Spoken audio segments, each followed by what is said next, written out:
وَمَا الْحَيَاةُ الدُّنْيَا إِلَّا مَتَاعُ الْغُرُورِ، اور دنیا کی یہ زندگی تو سوائے دھوکے کے سامان کے اور کچھ نہیں۔ میں عرض کر چکا ہوں اگر یہ دنیا آپ کو آخرت سے غافل کر دے تو یہ سب سے بڑا دھوکہ ہے، سب سے بڑا دجل یہی ہے۔ یہی دنیا دجال ہے۔ یہ جتنی خوشنما ہوگی، جتنی اس کے اندر جو ہے حسن و خوبی پیدا ہوتی چلی جائے گی، اتنا ہی آخرت سے آدمی دور ہوتا چلا جائے گا۔ یہ دجالیت۔ بہرحال اس کے بعد فرمایا کہ دیکھو اگر حقیقت منکشف ہو گئی کہ اصل زندگی آخرت کی زندگی ہے تو دوڑو اور ایک دوسرے سے آگے نکلنے کی کوشش کرو اپنے پروردگار کی مغفرت اور رحمت کے حصول کے لیے، اور اس جنت کو حاصل کرنے کے لیے جس کا پھیلاؤ آسمانوں اور زمین میں ہے۔ اور وہ جنت فضل ہے اللہ کا، جس کو بھی چاہے گا عطا کرے گا۔ کوئی شخص بھی محض اپنے عمل سے پر بھروسہ نہ کرے کہ اس پر وہ جنت کا حقدار بن جائے گا۔ اس پر میں حضور کا قول بھی آپ کو سنا چکا ہوں۔ اب جو 3 آیات میں نے اب تلاوت کی ہیں، ان میں 2 نمایاں چیزیں اگر یہ حیات دنیاوی واقعتاً دھوکہ بن جائے، دجال بن جائے، آخرت سے آپ کو، اللہ سے، آخرت سے غافل کر دے، تو پھر 2 اس کے فینومینا جو ہے ان کو بیان کیا گیا۔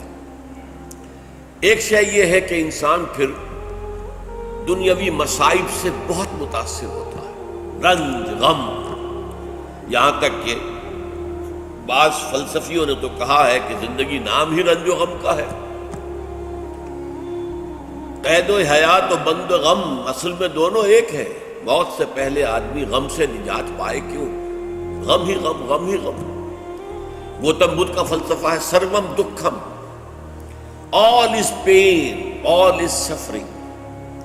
یہ غم ہے اور انسان کو قدم قدم پر طرح طرح کی مصیبتوں کا سامنا پیش آتا ہے، جس سے وہ متاثر ہو جاتا ہے، مایوس ہو جاتا ہے۔ اور ایک دوسری بات یہ کہ دنیا جب انسان کا مطلوب و مقصود بن جاتی ہے تو پھر دولت جو ہے انسان کو بہت عزیز ہوتی ہے، اسی لیے کہ اس کی بنا پر اس کی عزت زیادہ دنیا میں ہوتی ہے۔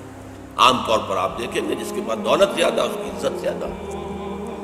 جو معاشرہ جو ہے آخرت سے غافل ہو گیا ہو، وہاں عزت کا، شرافت کا معیار دولت ہو جاتی ہے۔ یہ کوئی نہیں دیکھتا کہ یہ دولت حلال ذریعے سے کمائی گئی یا حرام ذریعے سے، یہ ہیروئن کے ذریعے سے کمائی گئی، بلیک مارکیٹنگ کے ذریعے سے کمائی گئی، جوئے سے کمائی گئی، کس چیز سے کمائی گئی، یہ کوئی نہیں دیکھتا۔ دولت، اس کا ایک نتیجہ نکلتا ہے بخل، اور یہ بخل جو ہے یہ ضد ہے اس بات کی جو اس صورت میں شروع سے چلی آ رہی ہے۔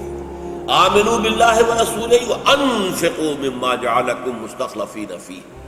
وہاں تو 2 ہی تقاضے آئے تھے، ایمان لاؤ اللہ پر، اس کے رسول پر، جیسے کہ ایمان کا حق ہے، اور خرچ کر دو، لگا دو، کھپا دو ہر اس شے میں سے جو اللہ نے تمہیں جس میں خلافت عطا کی ہے۔ تو اس کی ضد ہے بخل۔